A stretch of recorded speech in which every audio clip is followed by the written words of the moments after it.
Vice President Harris and former President Trump faced off last night over abortion, immigration, many other issues, and above all, each other. Trump's goal was to tie Vice President Harris's record to that of President Biden. She doesn't have a plan. She copied Biden's plan, and it's like 4 sentences, like run, spot, run. Harris sought to portray herself as a new and vibrant force who cares about them. Clearly, I am not Joe Biden, and I am certainly not Donald Trump. Younger than either. One of the people watching the debate was NPR White House correspondent Tamara Keith, who's in our studios. Tam, good morning. Good morning. So what did you learn last night about the candidates? Well, there were a lot of questions about policy, but I can't say that we learned a lot of specifics about what they would do. Their answers, as you say, seem to be aimed more at trying to frame each other and frame themselves. Yeah. And Harris's pitch was about turning the page on Trump. Trump's pitch was that the country is a mess, the world is falling apart, and it was better when he was in office, and he'll make it great again, he said. He talked a lot about immigration, kept coming back to it, said he would lead a mass deportation, but when pressed, he did not explain how that would work. He tried to distance himself from unpopular restrictions on abortion. And Harris, in this debate, did everything she could to tie him to the overturning of Roe versus Wade and its aftermath. A television confrontation like this is inevitably about style as well as substance. How do you come across? Do you seem presidential? Who seems to be setting the agenda in the back and forth? So what did you gain from that? Well, Harris came into this debate having clearly spent a lot of time preparing attack lines that were aimed to get under Trump's skin, to bait him. And they worked. Yeah. They definitely worked. Trump was more frenetic. Sometimes it seemed like what he was saying was prepared. A lot of it seemed improvised, much like his rally speeches. You know, in a presidential debate, and in this one in particular, there's this split screen shot where you see the person talking and you see the candidate who isn't talking, and you watch their face. Yeah. You can't help but watch their face. And Vice President Harris's face was doing a lot of work in this debate while Trump was speaking.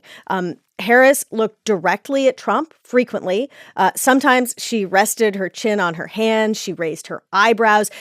She made a lot of facial expressions that kind of looked like she was thinking, bless your heart. Yeah. And Trump, on the other hand, looked straight ahead. He often looked quite angry. He furrowed his brow. He referenced Biden more than a dozen times, and yet never once said Harris's first name, her last name, vice president. He didn't call her anything but she and her. Trump did land some punches, I will say, about some of her policy shifts over time. And in his closing statement, he made the point that I think his advisors had been projecting he would make repeatedly. He made it quite clearly there, asking in his closing statement what she's been doing for the past 3.5 years. Essentially, yeah, she has all these ideas. Why hasn't she done them while being in the White House as vice president? Right. Now, I just want to note, we are in a world where the news moves on quickly. This debate seemed like the biggest thing in the world. And then like 5 minutes later, there was another news development. What was it? There was an Instagram post from none other than Taylor Swift, the mega pop star. She said she too had been watching the debate and that she was going to vote for Harris. This is a very big endorsement because she has a lot of avid followers. And sort of humorously, the picture she posted of herself was her holding a cat and said, signed it as a cat lady, a childless cat lady. Okay. Gotta grant it's a bigger endorsement than RFK Jr. Trump did get an endorsement from RFK Jr., who is out there doing some of the post-debate spin. But as we do the post-debate spin, what lasts beyond this news cycle from this debate? I think what stood out in this debate, the answers were each 2 minutes long, which gave them plenty of time to speak. And in Trump's case, it really put on display his tendency to swerve between subjects, to traffic in falsehoods and conspiracy theories. It was quite striking. In response to one question, he was asked about him telling Republicans to kill a bipartisan piece of legislation, a deal to have more border security. He started first responding to something that Harris had baited him into. He was talking about his crowd sizes, insisting people weren't leaving his rallies early. Then he claimed that Harris was busing people into her rallies. Then he said that we're headed for World War III. before finally turning back to immigration, saying immigrants are destroying the country. And then he amplified this dehumanizing and debunked story that had been going around the internet about Haitian migrants in Ohio. A lot of towns don't want to talk about it because they're so embarrassed by it. In Springfield, they're eating the dogs, the people that came in. They're eating the cats. They're eating the pets. Yeah, and Harris shook her head and laughed.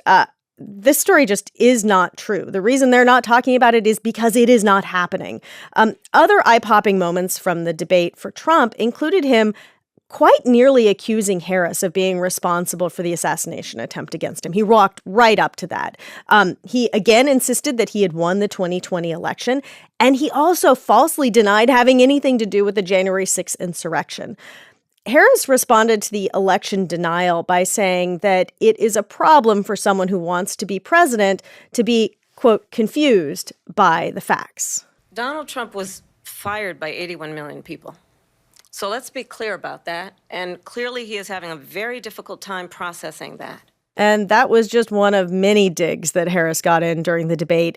So that was the debate. It's not clear yet whether there will be another one, but we'll be watching. NPR's Tamara Keith, it's good to see you. Good to see you too.